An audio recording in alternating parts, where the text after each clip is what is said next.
Ku pegang perintah-Mu dan ku lakukan. Aku tahu ya Tuhan, tujuan hidupku hanyalah untuk menyenangkan hati-Mu. Hanyalah untuk menyenangkan hati-Mu.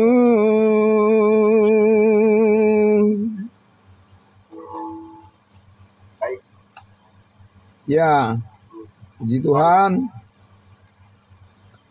Terima kasih untuk puji-pujian yang sudah kita naikkan bersama. Terima kasih saudara-saudaraku semuanya. Selamat pagi untuk kita semua. Marilah kita tundukkan hati kita. Kita berdoa untuk menyambut kebenaran firman Tuhan. Mari kita berdoa. Benar Bapa di surga, sebagaimana pujian yang sudah kami naikkan bersama. Engkau sangat mengasihi hidup kami, dan kami juga mengasihi Engkau sebagai Tuhan dan Juru Selamat kami dari segenap hati, pikiran, dan apa yang kami perbuat seperti untuk Tuhan, karena Engkaulah yang telah mengasihi hidup kami dan menebus kami, supaya apa yang kami perbuat semuanya, apa yang kami lakukan, karena motivasi kami mengasihi Tuhan saja. Terima kasih atas kebaikan-Mu pada pagi hari ini. Engkau memberkati kami semuanya, Engkau menguatkan kami semua. Di dalam nama Tuhan Yesus kami menyambut kebenaran firman-Mu. Haleluya, amin. Amin, puji Tuhan. Baik, saudara-saudaraku yang dikasihi Tuhan Yesus. Jadi kemarin kita saudara-saudara sudah bersama-sama ya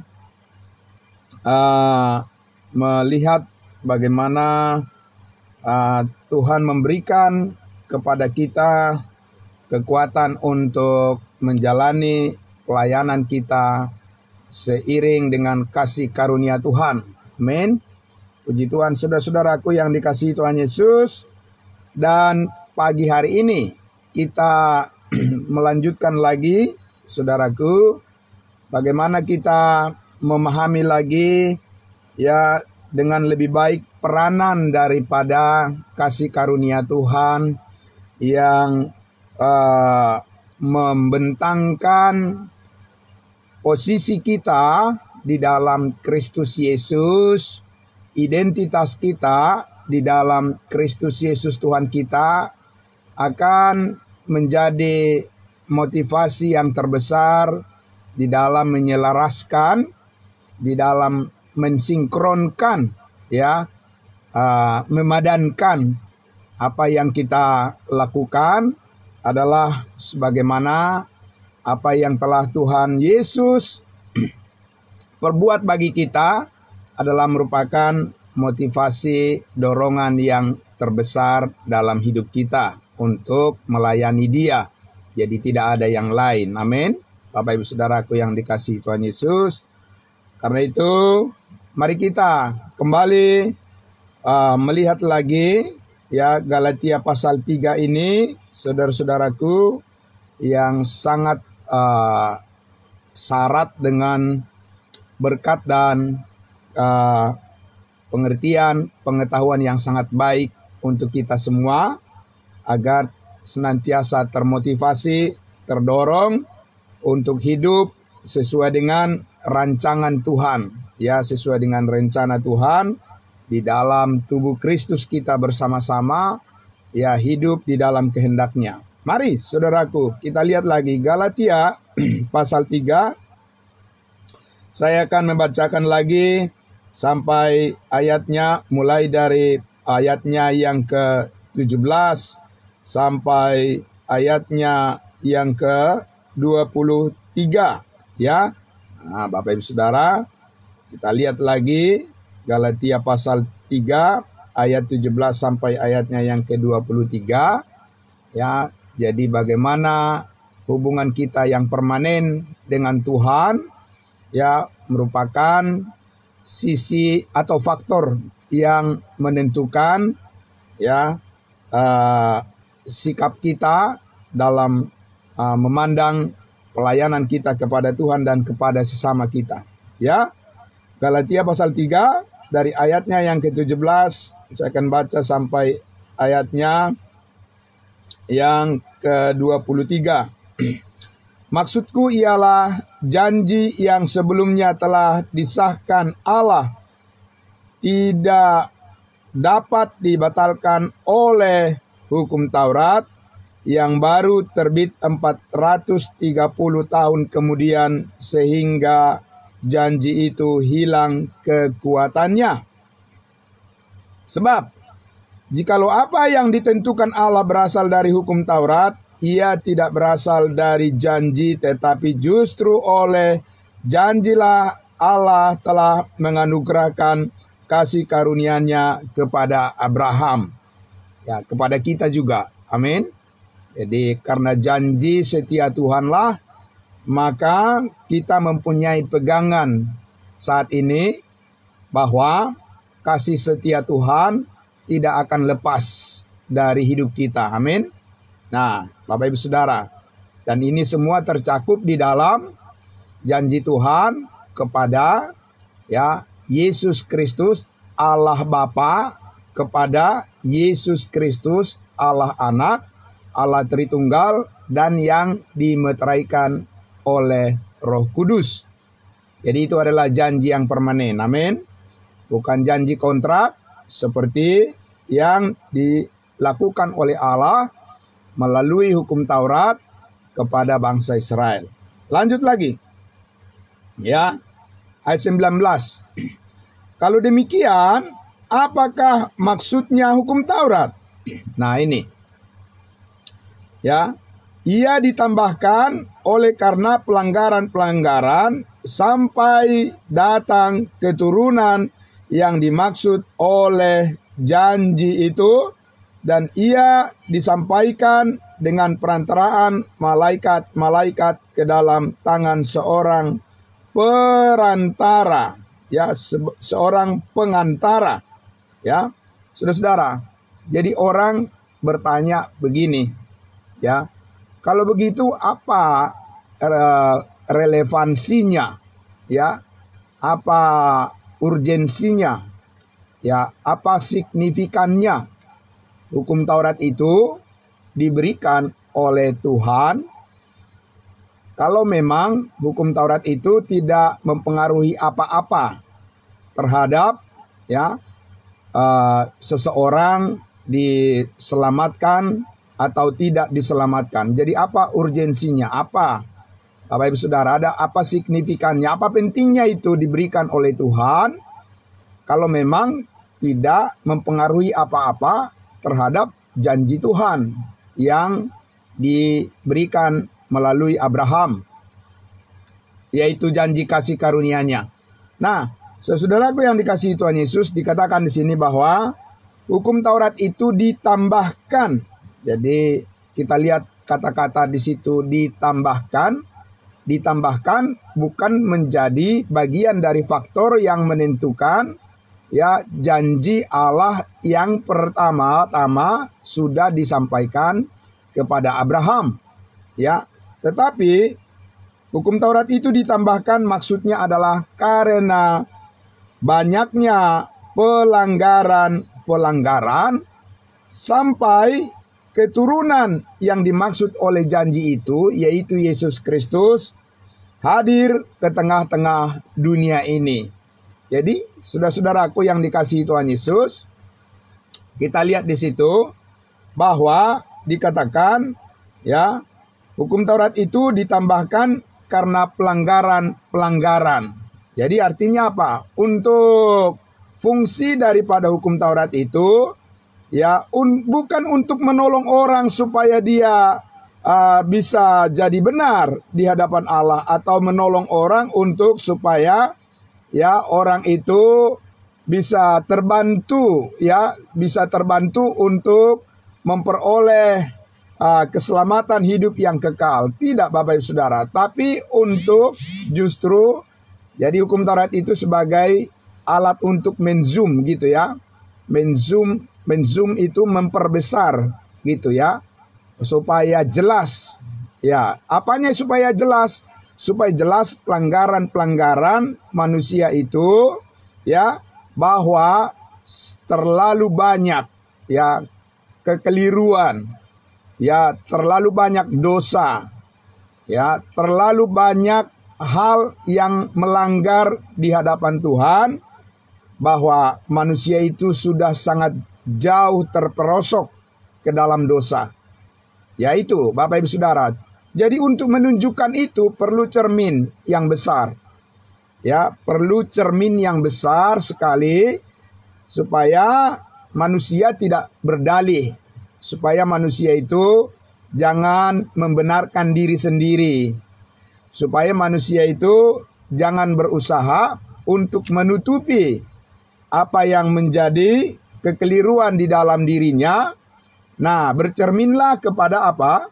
Bercerminlah kepada hukum Taurat, bahwa manusia tak seorang pun yang dapat dibenarkan karena perbuatan-perbuatannya.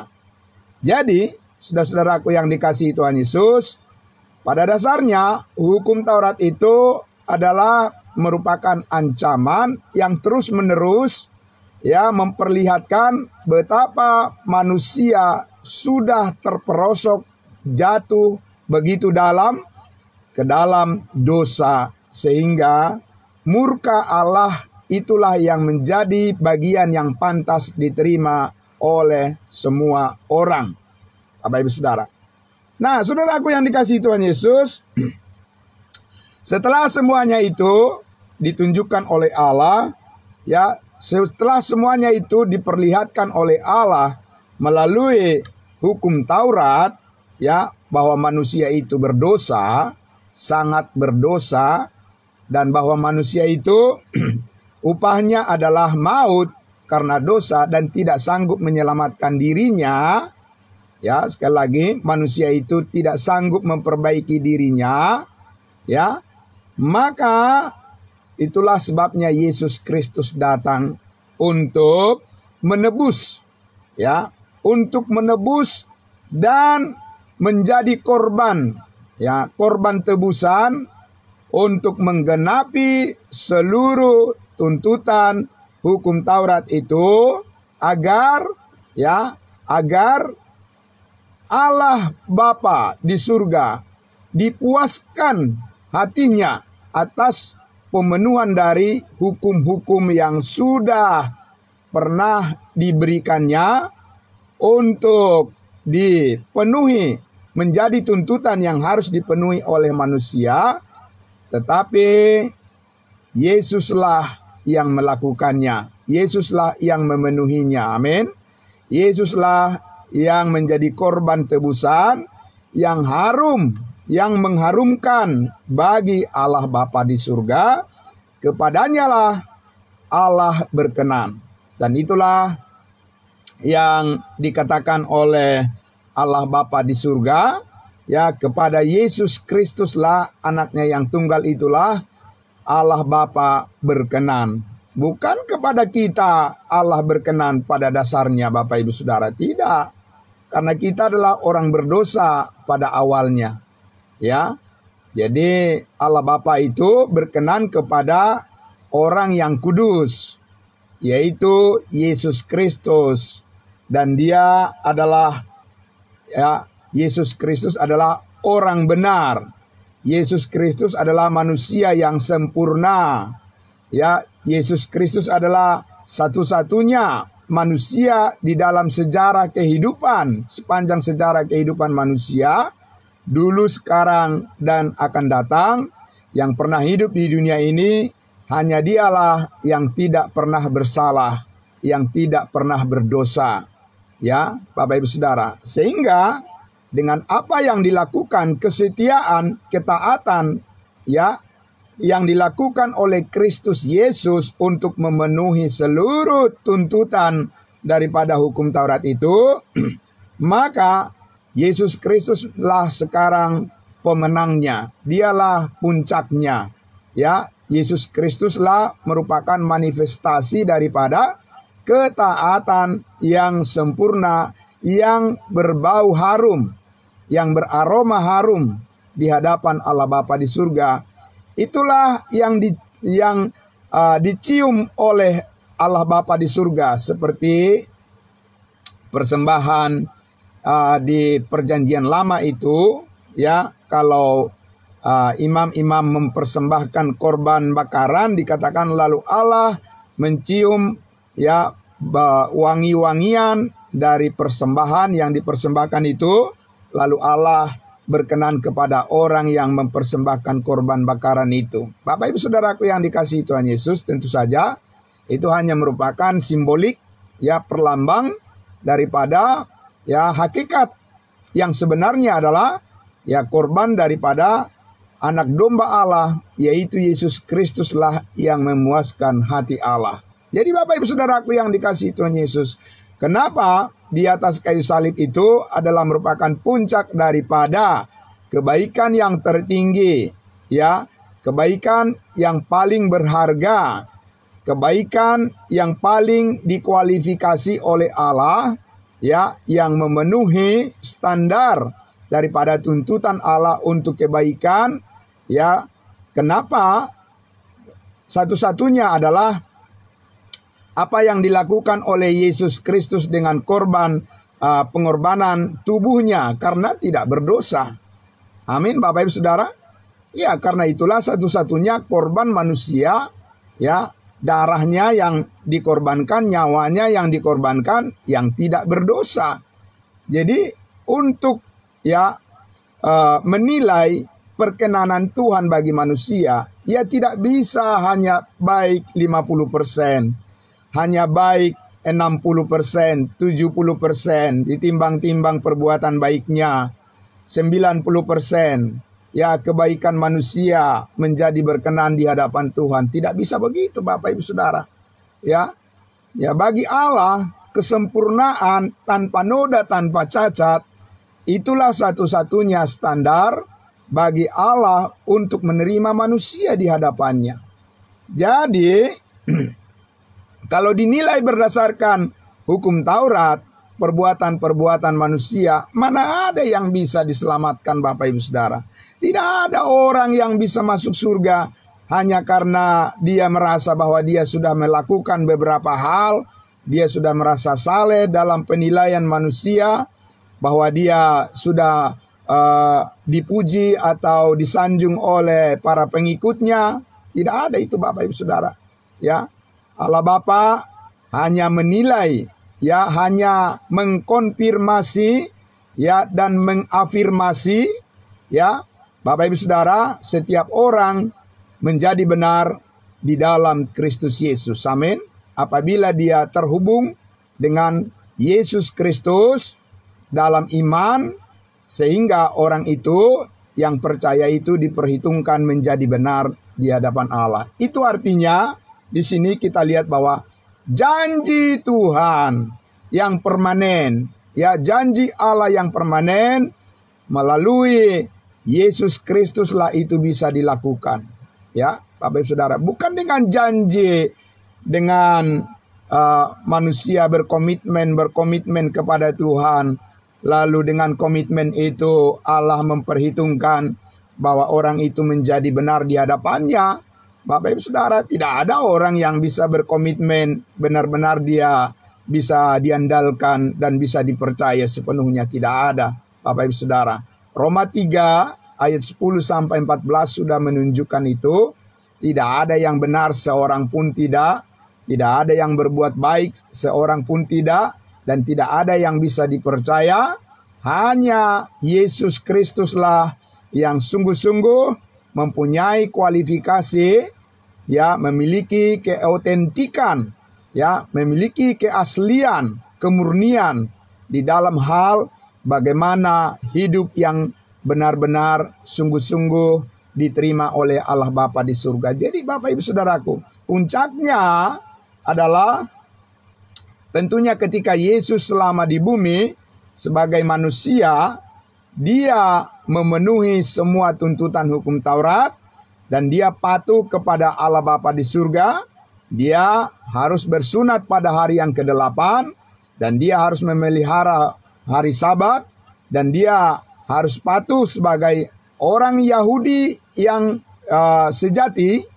Yesus harus mengikuti baptisan bersama-sama dengan orang Yahudi supaya menunjukkan bahwa dialah yang memenuhi sempurna. Dia harus melakukan puasa 40 hari 40 malam tanpa makan dan tanpa minum, supaya menunjukkan hanya di dalam dia terpenuhi, ya, hanya di dalam Yesus terpenuhi, ya, semua syarat-syarat yang dibutuhkan untuk menjadi benar di hadapan Allah. Dan puncaknya adalah, ya saudara-saudara, ketika Yesus menyerahkan nyawanya, ya, mempertaruhkan, ya, segala penderitaannya, segala sengsaranya, menggantikan kita di atas kayu salib.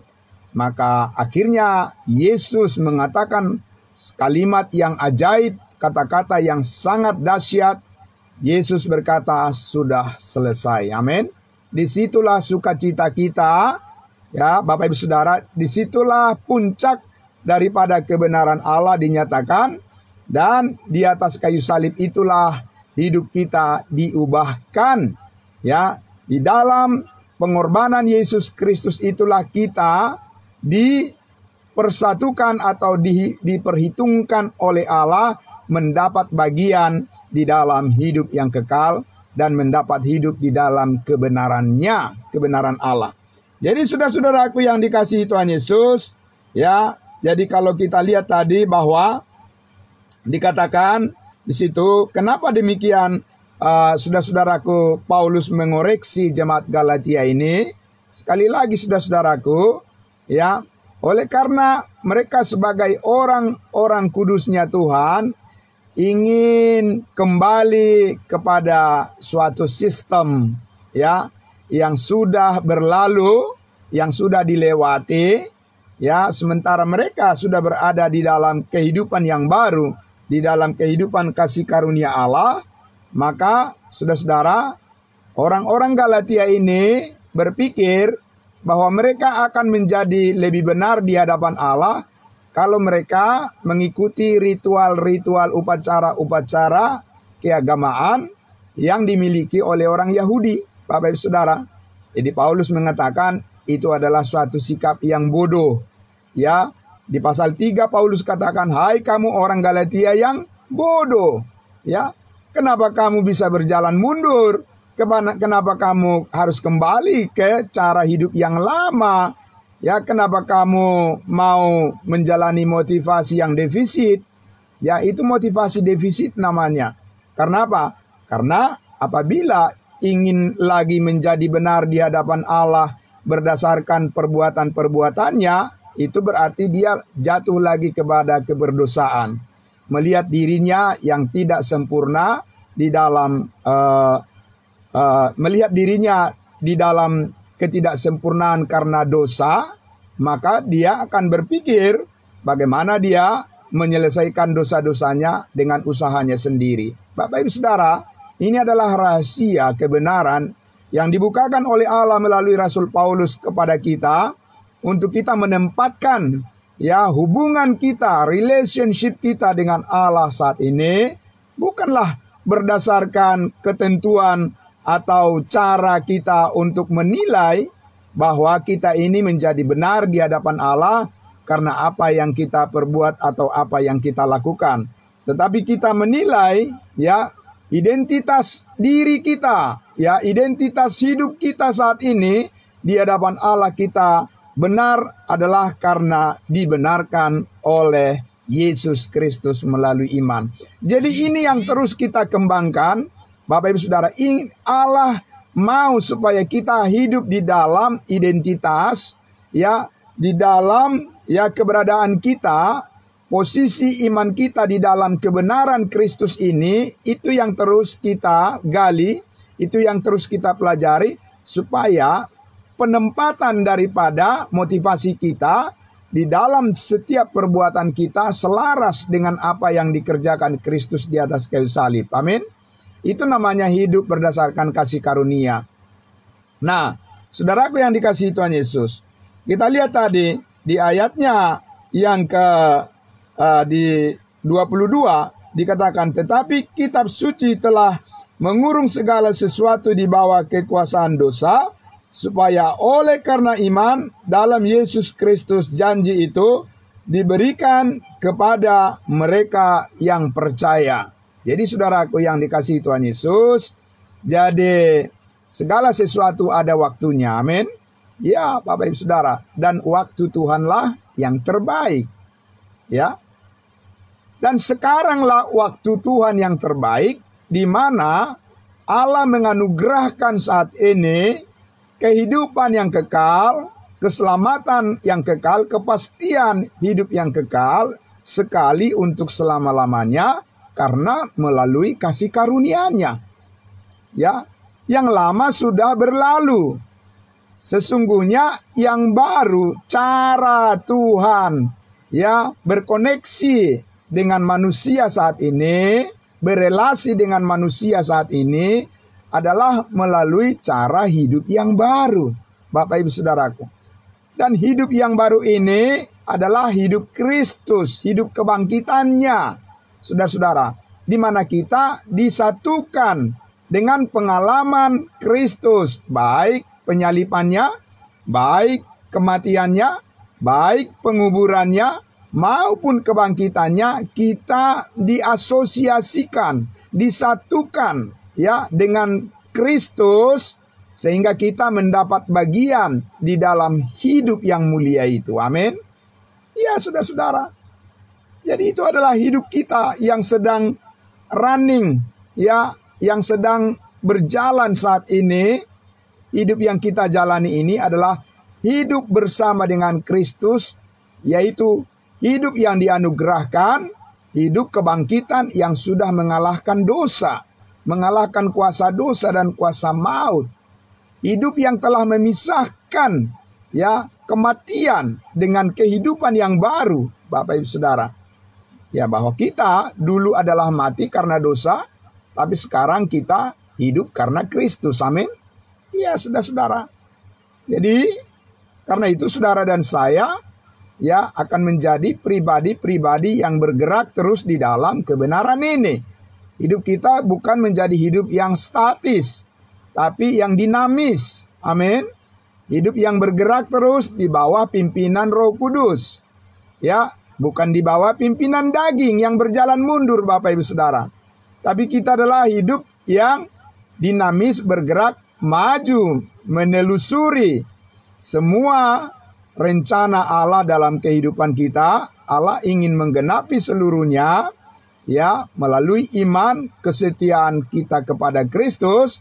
Karena Kristus sudah lebih dulu setia kepada kita, maka kita menemukan semua hal yang dilakukan oleh Allah bagi kita, ya, kita menemukan alasan yang sangat luar biasa mengapa kita harus melayani Tuhan dan memuji Dia untuk selama-lamanya. Amin. Ya, kita selalu mempunyai alasan untuk kita memuliakan Tuhan. Kita selalu mempunyai alasan yang kuat mengapa kita harus mengucap syukur senantiasa. Amin. Bapak Ibu Saudara, kita mempunyai alasan. Dan 1001 macam alasan, beribu-ribu alasan kita untuk selalu mengatakan bahwa Tuhan itu baik. Amin. Iya, karena apa? Ya, segala dosa kita sudah diampuni, Bapak Ibu Saudara. Ya, sehingga pengucapan syukur kita itu benar-benar sempurna. Ya. Jadi bagaimana orang bisa dikatakan mengucap syukur? Ya, kalau hutangnya masih banyak. Ya, ini bukan hutang materi maksud saya. Ya, artinya kalau hutang dosa itu adalah hutang nyawa. Karena ya upah dosa adalah maut.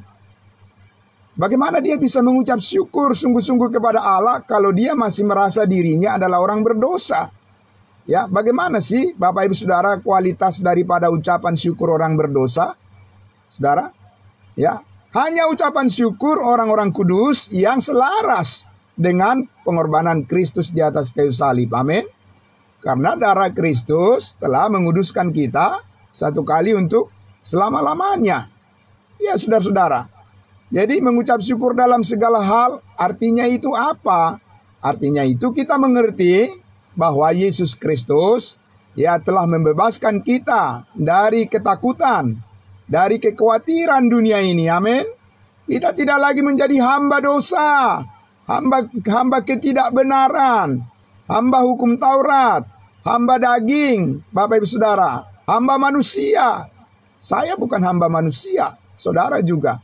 Ya, kita ini adalah hamba Tuhan yang mengabdi kepada Tuhan, karena Tuhanlah yang telah membebaskan hidup kita dari ketakutan-ketakutan dunia ini. Dan kita dimerdekakan di dalam kebenarannya, kita dimerdekakan dan kita bisa merasakan bagaimana pertolongan Tuhan tidak akan lepas dari kehidupan kita karena janjinya adalah permanen. Amin. Hubungan kita dengan Tuhan adalah permanen. Ya, bukan hubungan kontrak Bapak Ibu Saudara dengan Tuhan hubungan kita. Karena kasih karunia-Nya telah dicurahkan melalui pengorbanan Yesus Kristus, hidup kita telah ditebus dengan sempurna dan Allah mau memakai hidup kita yang sudah ditebus untuk memuliakan Dia. Karena di hari yang akan datang kita juga akan dengan sempurna akan menerima bersama-sama dengan Kristus, kita akan dipermuliakan. Amin. Ya saudara-saudaraku yang dikasihi Tuhan Yesus. Jadi saya ingin mengajak kita melihat ya secara doktrinal, Bapak Ibu Saudara. Kalau begitu, ya siapa yang mengajarkan hukum Taurat saat ini sebagai jalan kehidupan manusia? Sebenarnya orang itu telah menyeret manusia itu kepada keadaan hidup yang lama dan kepada sebuah ancaman di dalam kehidupan orang yang ingin hidup di bawah hukum Taurat dan akan memperberat ya orang itu di dalam kehidupan karena dia akan berhadapan terus dengan dosa. Bapak Ibu Saudara, mari kita lihat dulu di dalam 1 Timotius pasal 1. Saya akan membacakan Bapak Ibu Saudara. Ya, apabila hukum Taurat memperbesar ya keadaan manusia yang berdosa, saudara-saudaraku, maka inilah yang terjadi pada orang tersebut. Kita lihat di dalam 1 Timotius 1, saya baca dari ayatnya yang ketiga ya.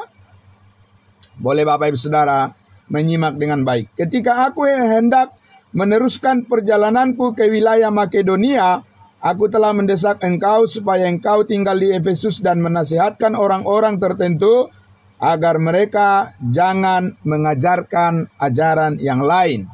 Ajaran di sini adalah doktrin, ya. Ataupun sibuk dengan dongeng dan silsilah yang tiada putus-putusnya, yang hanya menghasilkan persoalan belaka dan bukan tertib hidup keselamatan yang diberikan Allah dalam iman. Jadi Bapak Ibu Saudara, di sini Paulus mengingatkan supaya jangan ya mengadopsi pengajaran yang hanya menimbulkan persoalan belaka. Ya, persoalan belaka yaitu karena dosa. Ya, di ayat 5. Tujuan nasihat itu ialah kasih yang timbul dari hati yang suci, dari hati nurani yang murni, dan dari iman yang tulus ikhlas. Itu pasti nasihat berdasarkan kasih karunia Allah. Ayat 6. Tetapi ada orang yang tidak sampai kepada tujuan itu dan yang sesat dalam omongan yang sia-sia. Mereka itu hendak menjadi pengajar hukum Taurat tanpa mengerti perkataan mereka sendiri dan pokok-pokok yang secara mutlak mereka kemukakan. Saudara, tidak sampai pada tujuan itu, gagal. Ya, gagal maning, begitu ya. Saudara-saudara, mereka ingin mencapai tujuannya tetapi meleset terus. Saudara-saudaraku, ya. Ayat 8. Kita tahu bahwa hukum Taurat itu baik kalau tepat digunakan. Bagaimana tepatnya digunakan hukum Taurat saat ini? Yakni dengan keinsafan bahwa hukum Taurat itu bukanlah bagi orang-orang benar. Sekali lagi, ya, dengan kesadaran bahwa hukum Taurat itu bukanlah bagian yang mendeskripsikan, yang menggambarkan kebutuhan daripada orang benar saat ini. Lalu apa kebutuhan dari orang benar saat ini? Kasih karunia, amin. Saudara, dan dikatakan melainkan bagi orang-orang durhaka dan orang lalim, bagi orang fasik, bagi orang berdosa, bagi orang duniawi, bagi orang yang tak beragama, bagi pembunuh bapa, bagi pembunuh ibu, bagi pembunuh pada umumnya, bagi orang cabul dan pemburit, bagi penculik, bagi pendusta, bagi orang makan sumpah serapah dan seterusnya, segala sesuatu yang bertentangan dengan ajaran sehat. Itu Bapak Ibu Saudaraku, gambaran daripada kehidupan orang yang tidak mengenal Allah. Saat ini mereka sedang didera oleh hukum Taurat apabila mereka tidak mengenal kasih karunia Allah. Amin. Bapak Ibu Saudara. Jadi saudaraku yang dikasihi Tuhan Yesus, ayat 11 dikatakan, yang berdasarkan Injil dari Allah yang mulia dan maha bahagia, seperti yang telah dipercayakan kepadaku. Jadi saudara-saudara yang dikasihi Tuhan Yesus, hidup kita saat ini di zoom, diperbesar oleh kasih karunia Allah, karena di dalam kasih karunia Allah itu kekudusan Kristus dinyatakan kepada kita. Amin. Semakin dalam kita mengetahui, semakin dalam kita memahami, mengerti tentang kasih karunia Allah, maka saudara-saudara, kekudusan Kristus semakin nyata, semakin luas, semakin besar melalui kehidupan kita. Maka Allah melakukannya, Bapak Ibu Saudaraku, bersinar. Ya, jadi kalau hukum Taurat itu dikatakan, itu membuat menjadi redup, menjadi pudar. Seperti ketika Musa, Bapak Ibu Saudara, menerima hukum Taurat itu dengan perantaraan malaikat-malaikat di Gunung Sinai.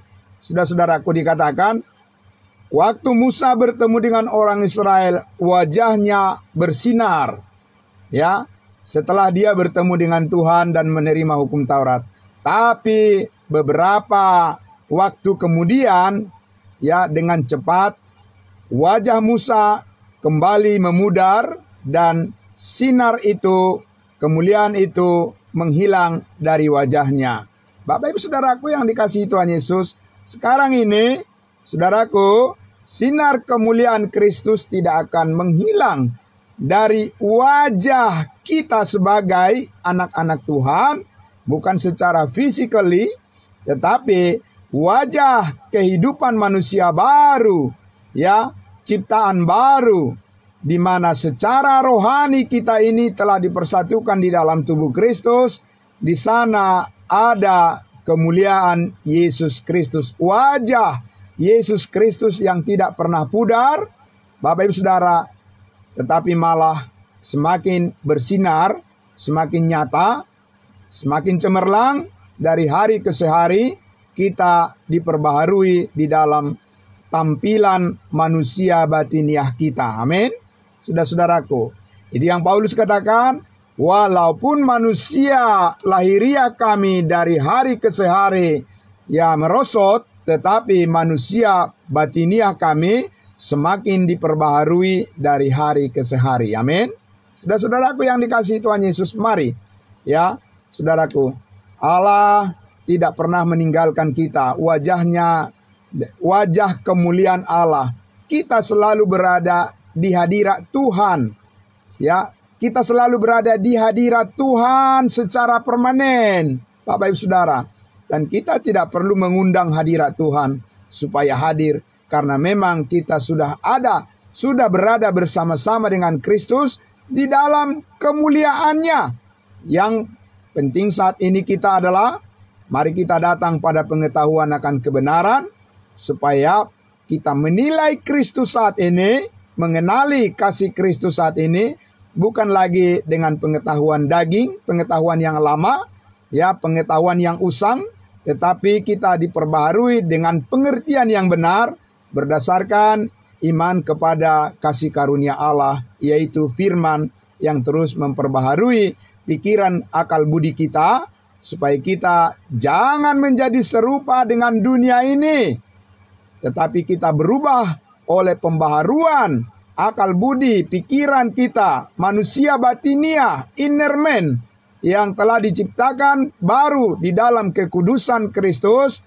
Itulah yang menjadi tampilan kita selama kita diberi kesempatan bersaksi di tengah-tengah dunia ini. Amin.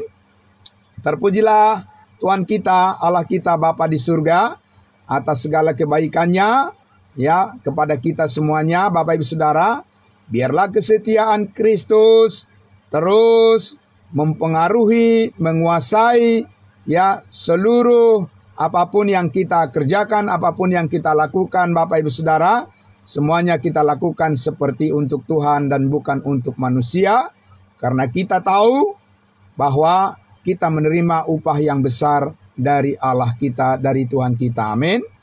Mari Bapak Ibu Saudaraku, kita bersyukur atas semuanya ini. Mari kita berdoa.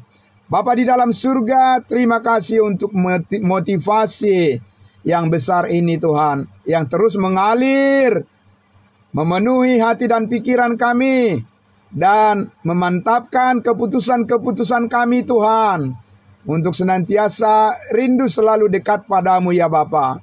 Selalu rindu ya Tuhan Yesus, untuk mendengarkan firman kebenaran-Mu, yang membebaskan kami dari ketakutan kami, membebaskan kami dari kekhawatiran kami Tuhan, dan menggantikannya dengan kekuatan keyakinan yang penuh bahwa di dalam segala perkara kami percaya kami diberikan kekuatan untuk menanggungnya, karena Kristus Yesus yang mengaruniakan kekuatan bagi kami, supaya setiap apa yang kami lakukan itu diperhitungkan oleh Tuhan, diperhitungkan oleh Allah Bapa di surga sebagai kebaikan-kebaikan yang mendatangkan kemurahan hati Tuhan bagi setiap orang yang percaya, yang mengasihi Engkau. Terima kasih Bapa di surga, kami serahkan tugas kami hari ini Tuhan, pekerjaan kami, keluarga kami, apapun yang kami lakukan ya Bapa, Engkau yang memberkati hidup kami, dan kami sangat yakin, biarlah Tuhan Yesus, apa yang kami perbuat ya Tuhan, semuanya termotivasi karena kami percaya bahwa Tuhan kami memelihara hidup kami dengan sempurna. Terima kasih Bapa di dalam surga, di dalam nama Tuhan Yesus kami berdoa. Haleluya. Amin. Amin. Terima kasih saudara-saudaraku, selamat pagi. Tuhan memberkati kita semua, kita jumpa besok pagi lagi.